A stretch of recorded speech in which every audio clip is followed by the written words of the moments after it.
नमस्कार। जम्मू कश्मीर की विरासत में एक बार फिर से आपका स्वागत है। मैं हूं अश्विनी गुप्ता और आज हम आपको लेकर आए हैं बाबा गोरन। दरअसल बाबा गोरन, जिनका नाम बाबा शिवो है और अधिकतर लोग इन्हें बाबा गोरन के नाम से जानते हैं, और आज हम गोरन मौजूद हैं। आज हम आपको बताएंगे बाबा का क्या इतिहास है, क्यों लाखों लोगों में बाबा गोरन को लेके मान्यता है। तो आइए चलते हैं बाबा गोरन के दरबार में।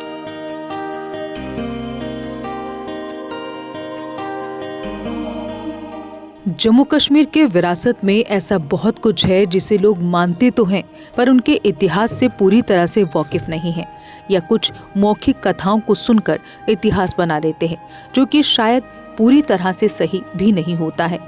आज हम आपको एक ऐसे ही स्थान के बारे में बताएंगे जिसकी ख्याति विदेशों तक पहुंच चुकी है, और ये स्थान है सांबा जिले के गोरन में स्थित बाबा शिवो जी का, जिन्हें लोग गोरन बाबा के नाम से भी पुकारते हैं।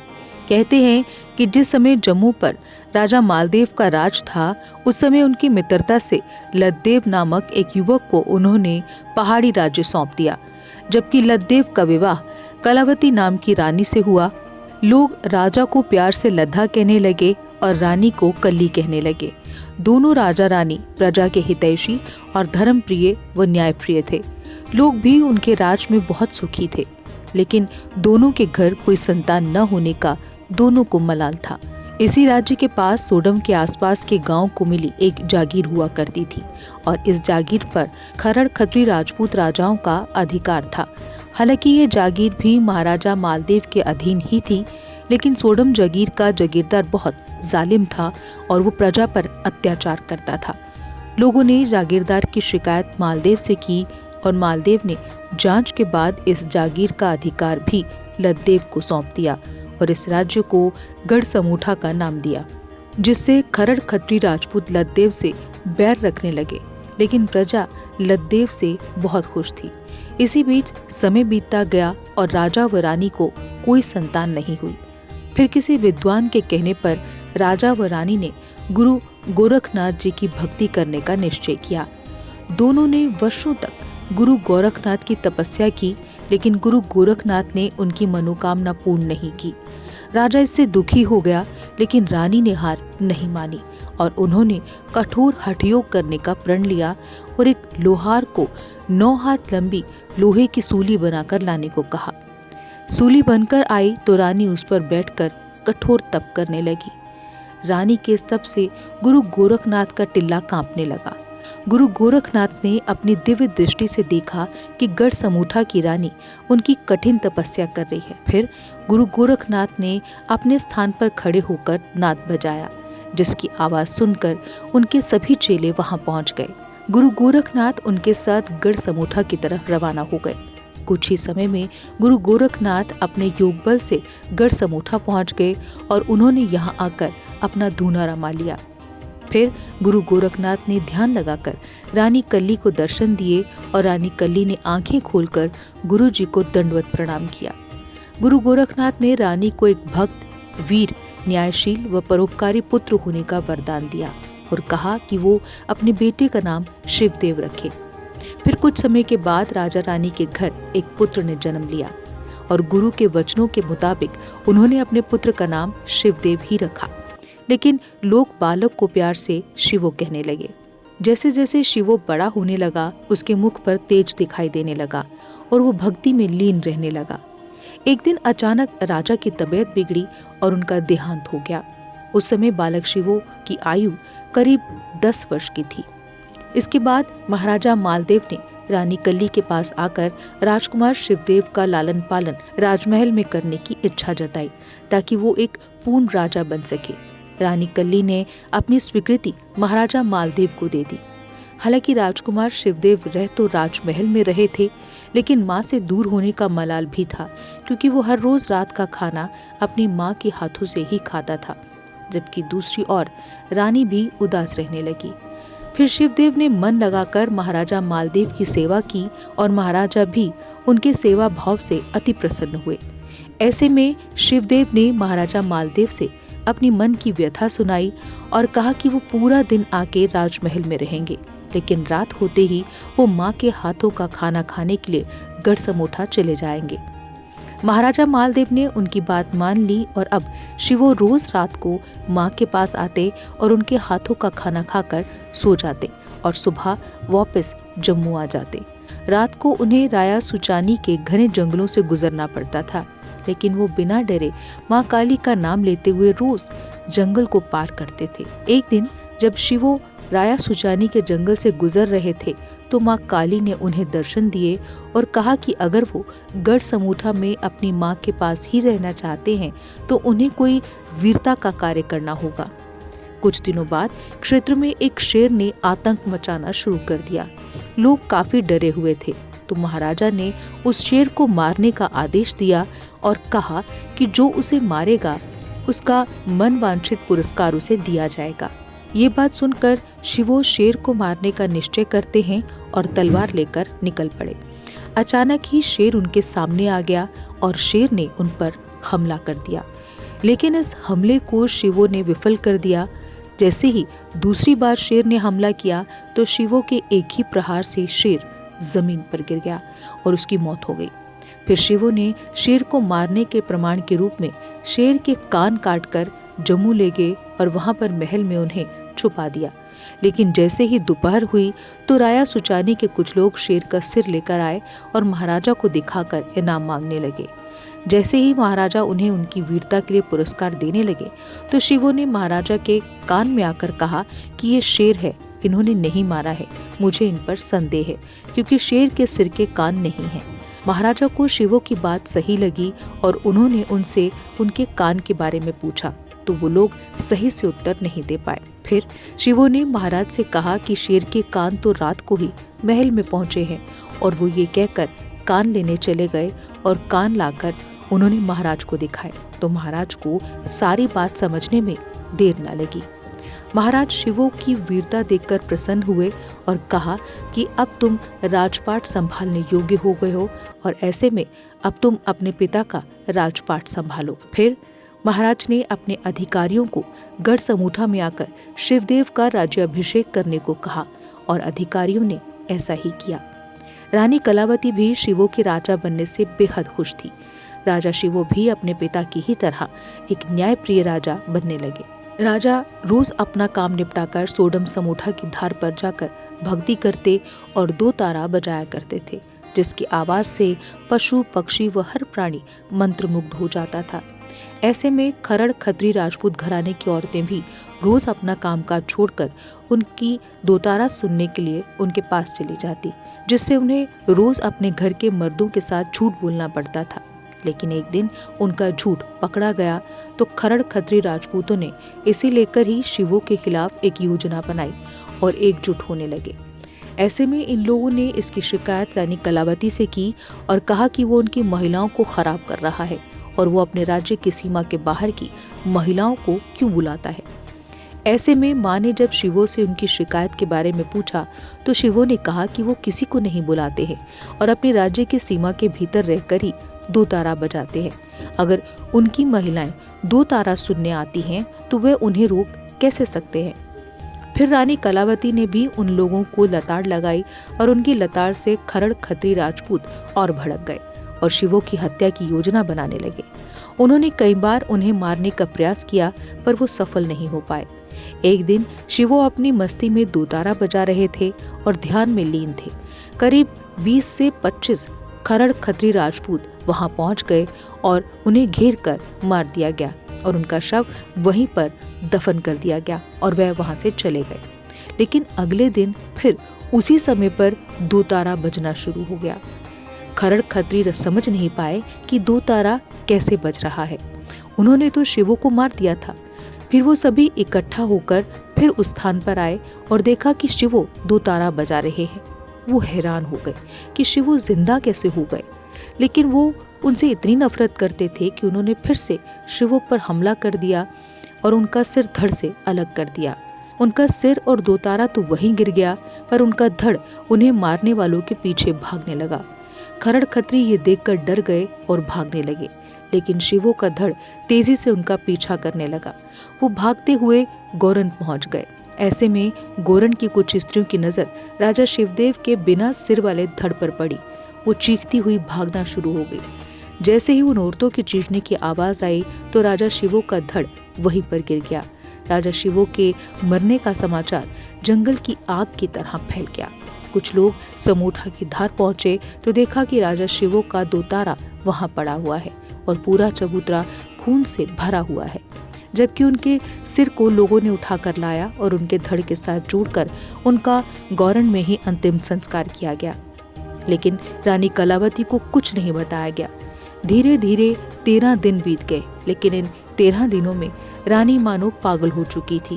वह ना तो खाती थी, ना ही सोती थी, बस शिवो को ढूंढती रहती थी। एक दिन वो थक कर सो गईं, तो गुरु गोरखनाथ ने रानी कलावती को दर्शन दिए। तो रानी ने उनसे अपने पुत्र के बारे में पूछा, तो गुरु गोरखनाथ ने उन्हें संसार का ज्ञान देते हुए कहा कि अब शिवो उनके पास है। माँ ने कहा कि मेरे मरने के बाद शिवो का कोई नहीं है, आप उसका ध्यान रखना। इतना सुनकर गुरु गोरखनाथ ने शिवो को आवाज लगाई तो शिवो साक्षात माँ के सामने प्रकट हो गए। माँ ने उसे सीने से लगाकर बहुत दुलार किया।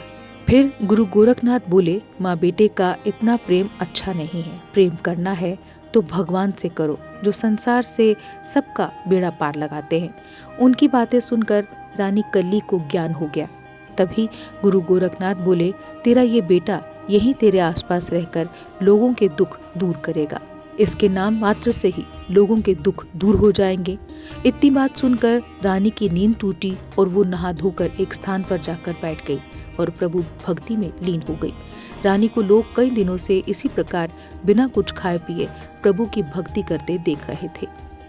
फिर एक दिन अचानक से काले बादल छाए और आसमान से एक रोशनी दिखाई दी और रानी के शरीर से एक लौ निकली और उसकी रोशनी में समा गई। लेकिन उनका निर्जीव शरीर उसी प्रकार भक्ति की मुद्रा में था। लोगों ने बसंतर नदी के तट पर उनका संस्कार किया और राजा लद्दा की समाधि के साथ ही उनकी समाधि भी बना दी गई। गढ़समोठा में राजा और रानी की समाधियां हैं, जबकि दूसरी तरफ खरड़ खत्री जिन्होंने राजा शिवो को मारा था, उनके परिवारों में कोढ़ पड़ने लगा। वो तिल तिल कर मरने लगे। लोग अपने घरों को छोड़कर भाग गए, पर शिवो का प्रकोप उनका पीछा कहीं भी छोड़ नहीं रहा था। आखिरकार उन्हें अपनी जाति बदलनी पड़ी, तब जाकर शिवो का प्रकोप शांत हुआ। आज लोग राजा शिवो को बाबा शिवो के नाम से जानते हैं। समोठा की धार, जिसे टिल्ला भी कहते हैं, में बाबा जी का एक मंदिर बना हुआ है। यहाँ पर बाबा शिवो मूर्ति रूप में विराजमान है और वहीं पर उनका दोतारा भी रखा गया है, जबकि ये स्थान बहुत ही शांत और एक वन की तरह है। वहीं गोरन में जहाँ पर उनका अंतिम संस्कार किया गया, वहाँ पर बाबा जी का मुख्य स्थान बनाया गया है। यहाँ पर आकर लोग अपनी मन्नत पूरी होने पर चिल्ले चढ़ाते हैं, जबकि कुछ लोग मीठी कढ़ाई भी चढ़ाते हैं। आज बाबा शिवो से जुड़े 3 स्थानों की ख्याति दूर दूर तक है। गढ़समोठे में उनकी माता पिता की समाधियां हैं। इन 3 स्थानों पर लोग जाकर माथा टेकते हैं और मनवांछित फल पाते हैं।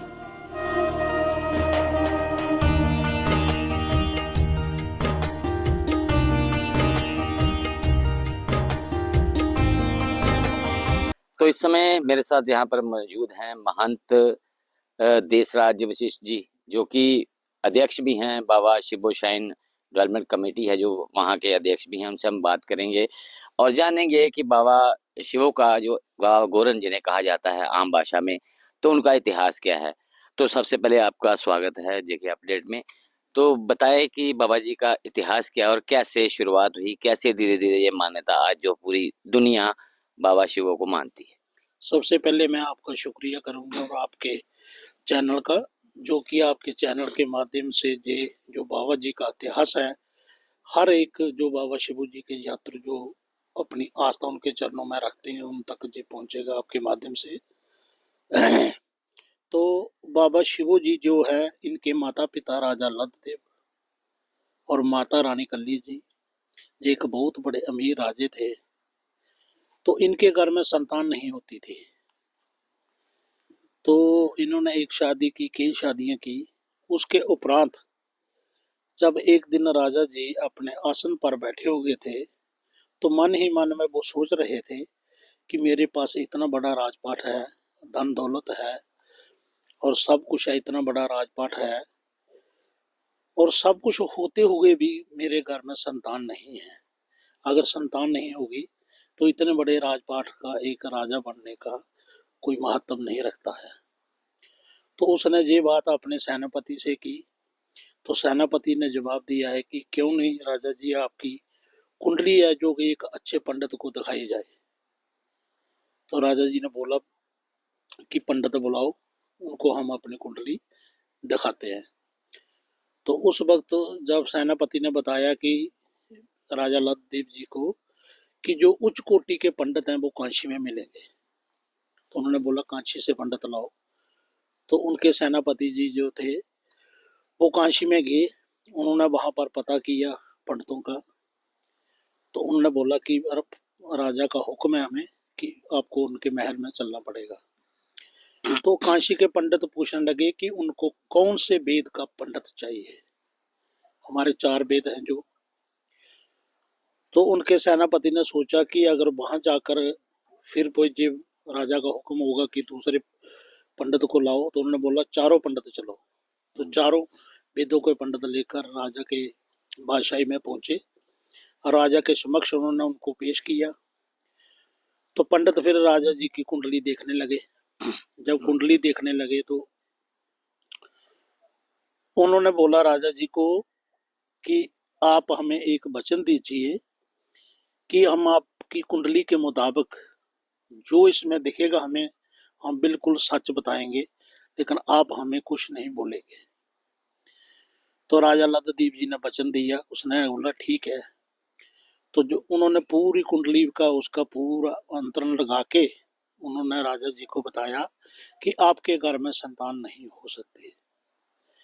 जब इतनी बात सुनते ही राजा जी को एक चक्कर सा आ गया कि अगर इतनी बड़ा धन दौलत राजपाट सब कुछ होते हुए भी मेरे घर में संतान नहीं हो सकती है। तो कुछ मिनटों के बाद राजा जी ने फिर उनको पूछा कि इसका कोई उपाय। उस वक्त पंडितों ने बोला उपाय है कि आप अपना राजपाट त्याग कर तो एक रंक की तरह भिखारी बन के रोटी और अन्न खाओ, तो आपके घर में संतान का योग बन सकता है। तो राजा मालदेव ने जो लास्ट रानी थी अभी बाबा शिवो जी की माता रानी कल्ली जी, इनको बोला कि मैं राजपाट त्याग रहा हूँ और मैं एक भिखारी बन जाऊंगा और मैं माँ की रोटी खाऊंगा। उसी वक्त उन्होंने अपना पूरा राजपाट जो है वो त्याग कर दिया। और किसी ने उनको बोला था कि गुरु गोरखनाथ जी हैं, वो शिष्य बनाते हैं और नामदान देते हैं। तो उस वक्त गुरु गोरखनाथ जी जो है, जो गढ़ टिल्ला जो आज के ज़माने में पाकिस्तान में चली गई है, जो असली गद्दी है, और हम अभी हमारे इंडिया में जो गोरखपुर इनकी गद्दी है, तो वहाँ से राजा लक्षद्वीप माता रानी कल्ली वो भी कहने लगी कि मैं भी आपके साथ जाऊंगी। उन्होंने 100 बार मना करने पर भी वो ये नहीं मानी, तो उनको भी साथ लिया। तो गुरु गोरखनाथ जी के चरणों में पड़ गए। तो गुरु गोरखनाथ वो पहले ही अंतर्यामी थे। तो उन्होंने पहले ही पता था कि ये मेरे पास एक राजा अपना राजपाट त्याग के आ रहा है शिष्य बनने के लिए।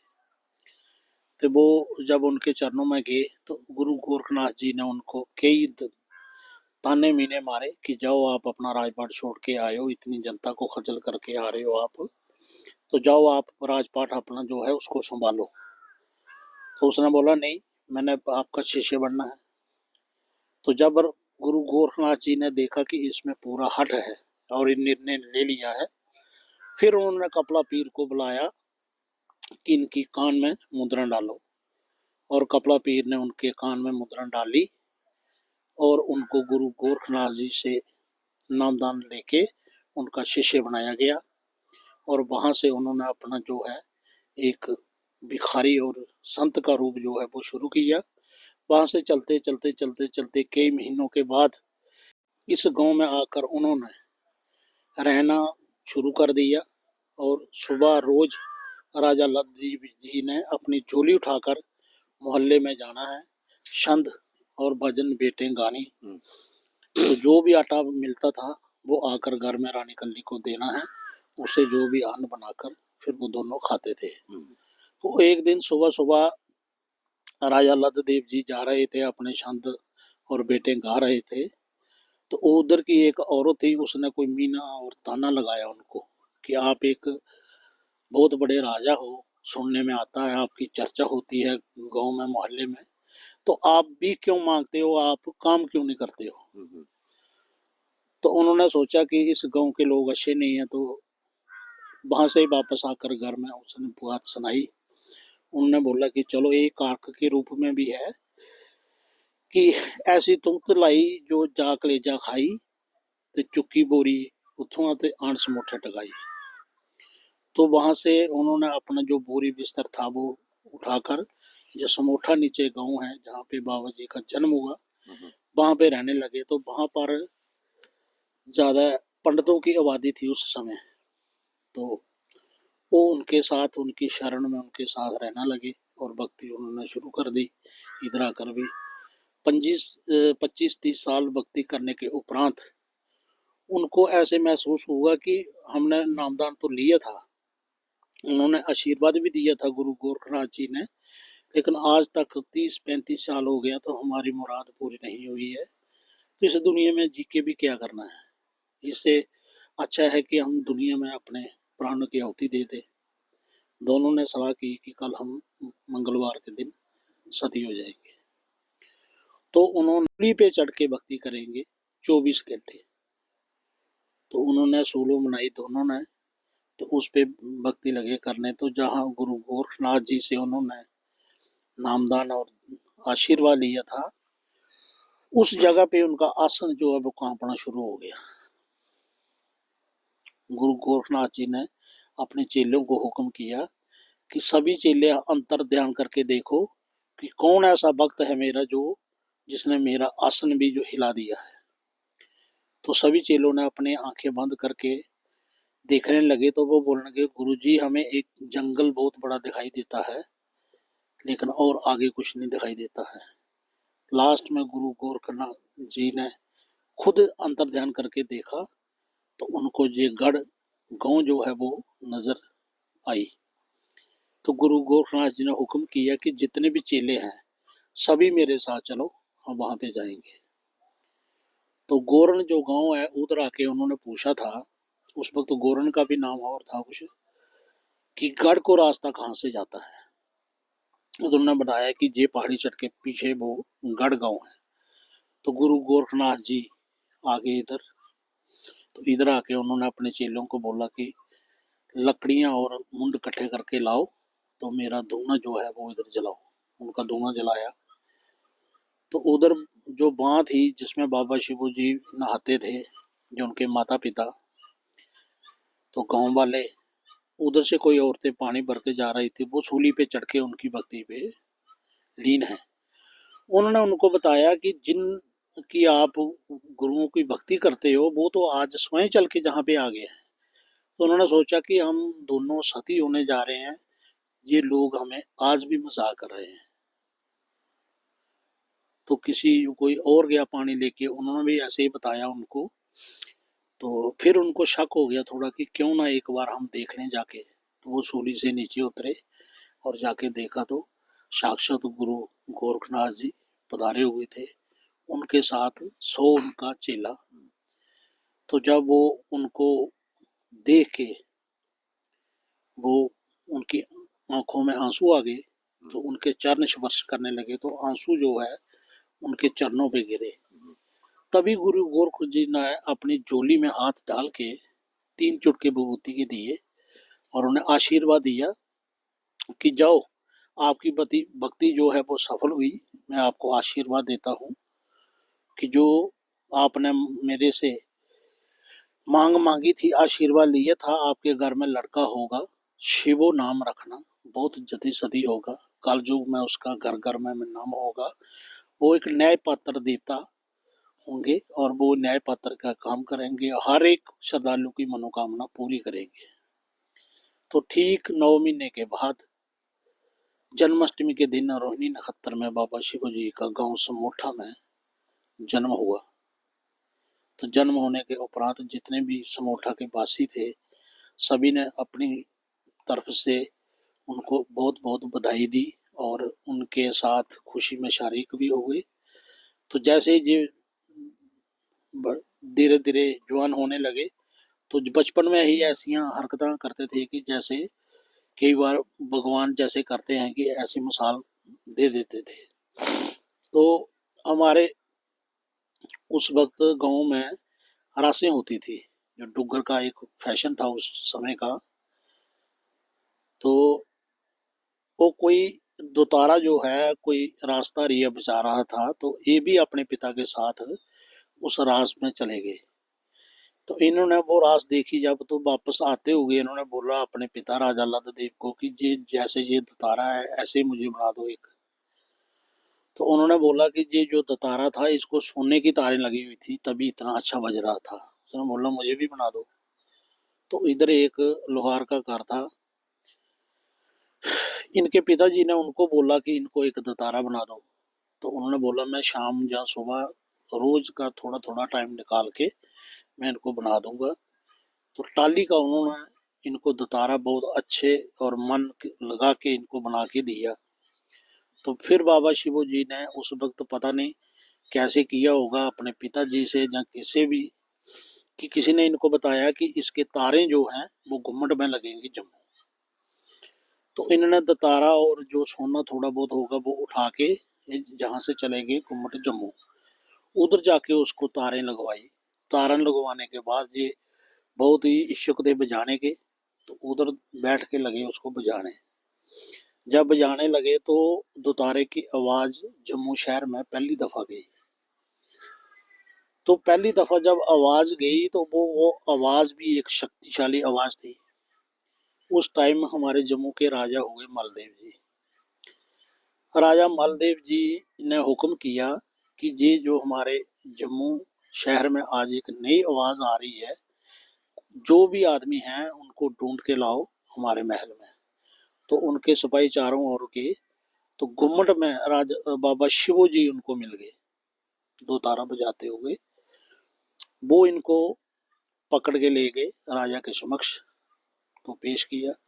तो राजा मालदेव जी ने उसने पूछा कि ये जो आवाज आ रही थी जो दो तारा आप बजा रहे थे? उन्होंने कहा हाँ मैं बजा रहा था। उन्होंने कहा बजाओ। जो फिर इन्होंने दोतारा जो है वो बजाना शुरू कर दिया। तो जो राजा मालदेव जी का परिवार था उन्होंने मालदेव जी को बोला कि हमारे महल में जो भी बड़ा दरबार या कोई फंक्शन होता है उसके लिए इनको भर्ती कर लो, जहाँ ये हमारे महल में रहेंगे। तो इन्होंने उनको सवाल किया कि मैं अपने माता पिता का एक इकलौता पुत्र हूँ, मैं आपकी जहाँ नौकरी नहीं कर सकता बिना उनकी अनुमति, उनसे अनुमति लेना पड़ेगी फिर मैं नौकरी आपके दरबार में कर सकता हूँ। तो आपको नौकरी इधर करना पड़ेगी। तो इनके साथ वहां से ही सिपाही आ गए, इनके माता पिता को बताया कि राजा का हुक्म है कि इनको नौकरी करना पड़ेगी हमारे दरबार में।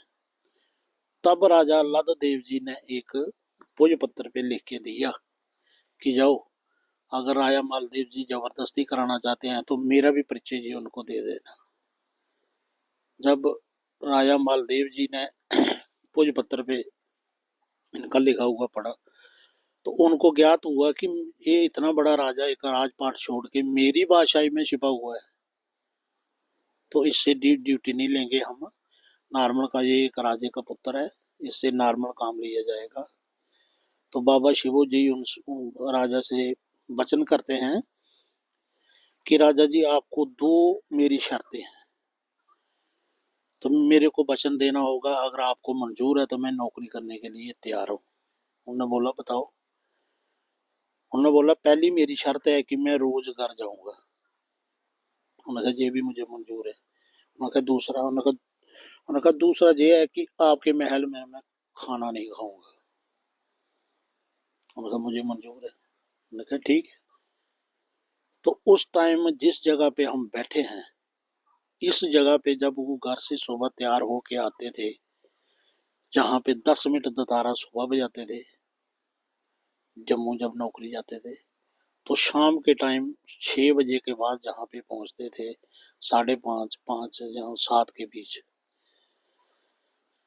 तो फिर वापस आके इधर शाम को दोतारा इधर उस टाइम ज़्यादा टाइम बजाते थे। ये जगह मतलब दोनों टाइम उन्होंने इस जगह पे दोतारा बजाया करते थे। तो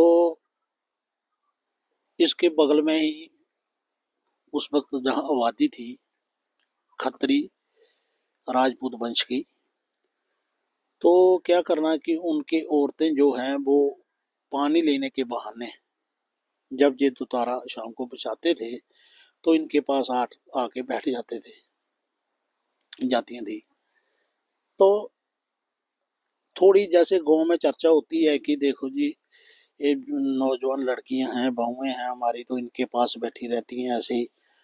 तो उस बाबा शिवू जी ने उनको बोला कि ये जो मेरी बहन के समान है, जो मेरे से बड़ी है, वो मेरी माता के समान है। आप इनको बोलो कि जब भी मैं दोतारा बजाता हूँ तो मेरे पास नहीं आया करो। तो वो कई महीने सिलसिला ऐसे ही चलता रहा। तो बाबा शिवू जी ने इनको काफी बार मना भी किया कि आपने नहीं आना है, उन्होंने फिर भी आ जाना है। तो उस वंश ने भी अपने ही मन में ये फैसला कर लिया कि ना तो हमारी ये लड़कियां मान रही हैं, ना बाबा शिवू जी मान रहे हैं। तो उन्होंने मन में एक ऐसा ठान लिया कि हम इसका कत्ल कर देंगे। तो बाबा शिवू जी हैं जो, वो तो एक भगवान के रूप थे, वो अंतर्यामी थे, उनको भी पूरा गया था कि ये मेरे ऊपर हमला करेंगे। तो उस टाइम क्या हुआ कि राजा लददेव जो हैं वो इनको घर में समझाते हैं कि खत्री हमारे पास आए थे 4-5 लोग, जिन्होंने आपके बारे में बताया कि उसको मना कर दो कि वहां पर दोतारा जो नहीं बजाना है। अगर आज के बाद वो दोतारा बजाएगा तो फिर हमें मत कुछ बोलना। तो शिवू जी ने उस दिन बहुत गुस्सा किया, फिर शाम को दोबारा इधर आके फिर दोतारा बजाया। तो फिर उनका रास्ता रोकना शुरू कर दिया उन्होंने, सुबह के टाइम जब ड्यूटी जाते थे। तो उस टाइम क्या हुआ कि राजा मालदेव की बादशाही में, ये राया चानी, ये जो ऊपर बठिंडी जितना भी ये जंगल है, इस जंगल में एक शेर जो था वो किसी न किसी गांव में हमला करके आदमी को मार देता था, कभी किसी गांव में कभी किसी गांव में।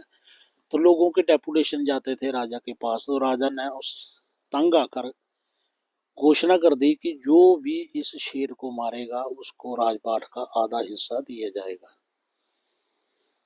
तो जब शिवू जी ने सुना उधर जम्मू जाके महल में, तो इन्होंने शाम को अपनी माता जी से बात की कि माता जी, राजा जी ने आज दरबार लगाया था, तो दरबार में एक घोषणा की गई कि एक खूंखार शेर है, जो उसको मारेगा उसको मुंह मांगा इनाम दिया जाएगा, या आधा राजपाट दिया जाएगा। तो अगर आप मुझे आशीर्वाद दें तो क्यों ना उस शेर को मैं मारूं, हम फकीर आदमी हैं, फकड़ हैं, हमारे पास है कुछ नहीं।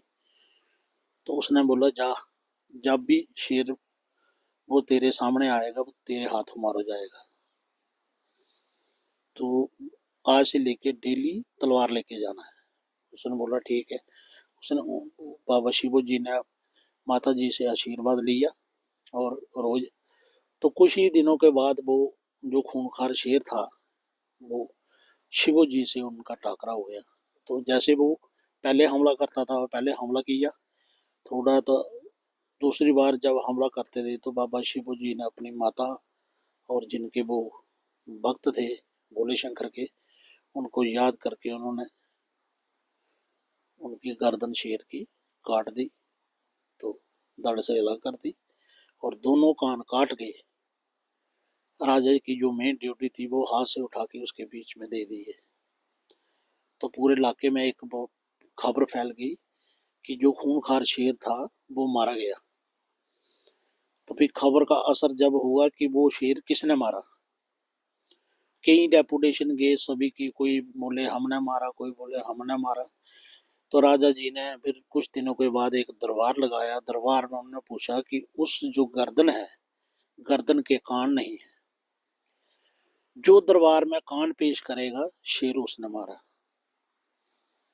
तो बाबा शिवो जी जो थे, लास्ट टाइम इनको पूछा गया कि शिवो जी क्या ये शेर आपने तो नहीं मारा है?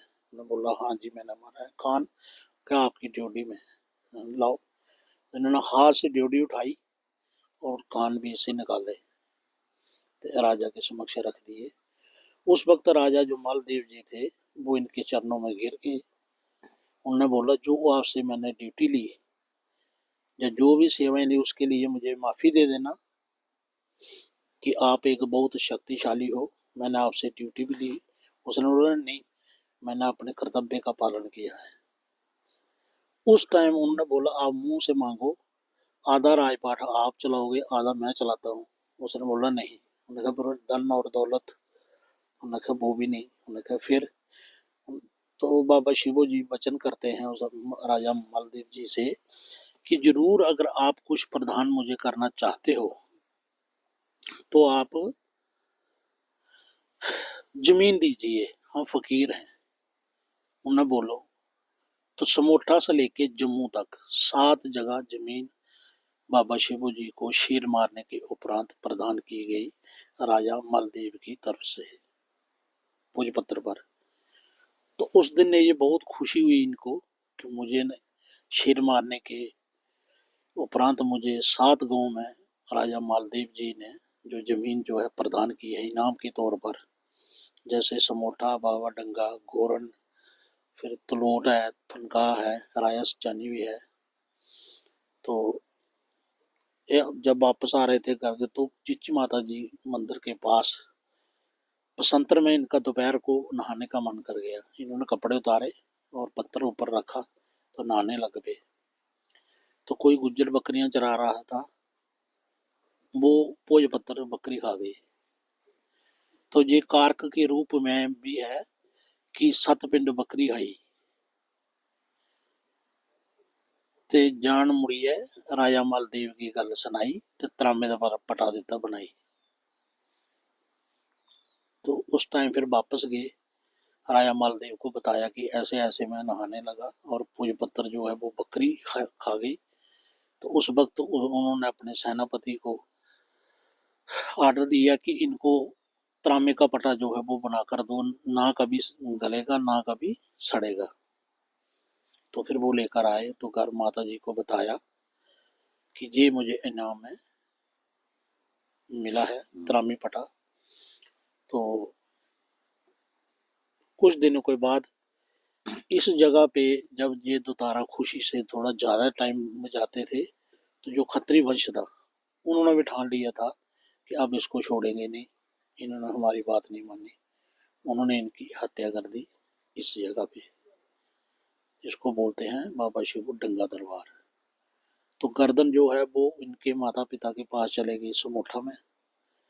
तो धड़ जो इनका है वो हाथ में तलवार ली हुई है बिना गर्दन के, तो उनके पीछे लगा। तो वो जितने भी जो खत्री वंश के लोग थे, जब उन्होंने सुना कि बिना गर्दन के वो पीछे आ रहे हैं, किसी को नहीं छोड़ रहे हैं, वो नीचे की तरफ भागे जहाँ वो नीचे वाला स्थान है, उसके पीछे पहाड़ी है, उसको क्रॉस करके तो फिर ये वापस आ रहे थे हाथ में तलवार ली हुई है और ऐसे खून जो चल रहा है पूरा गर्दन से।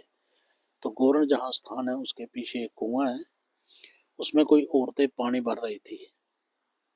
जब उनकी नजर पड़ी उन्होंने बोला कैसा जमाना आया कि बिना मुंडी दे तड़ चलता आया। तो उन्होंने सोचा कि इन्होंने आना था इस जगह पे वापस। उन्होंने सोचा कि जहाँ भी पता चल चुका है ऐसा करते हैं कि अपने शरीर को जहाँ ही गिरा देते हैं। तो इन्होंने शरीर को गिरा दिया गोरण में, गर्दन इनकी चलेगी समोठा में, तो इनके माता पिता सती वहीं हो गए। तो इस जगह पे इनका आत्मा जो वो इधर रह गई जहाँ इनकी हत्या हुई। ये इनका इतिहास है। आपके चैनल के माध्यम से मैं चाहता हूँ कि ये जो कहानी एक हमारे डुग्गर देश के देवता हैं और बहुत बड़े सिद्धपीठ के रूप में आज से इनका मानना है। हमारे जम्मू कश्मीर, हिमाचल, पंजाब, हरियाणा, दिल्ली, जहाँ के इस दंगा स्थान में 2 फॉरेनर भी आए हैं। एक इटली का लड़का आया था पिछले महीने, और पिछले साल एक इंग्लैंड से लड़की भी आई थी जहाँ पे।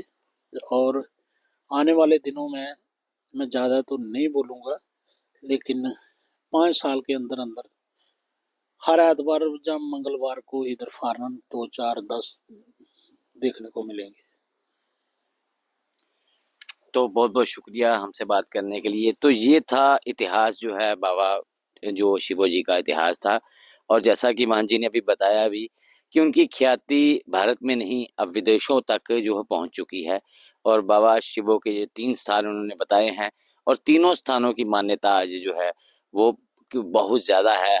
लाखों की संख्या में जो श्रद्धालु हैं यहाँ पहुँचते हैं, और लगातार निरंतर कोई दिन नहीं, हर दिन मानो इन तीनों स्थानों पर जो है श्रद्धालुओं का आना जो है वो लगा रहता है।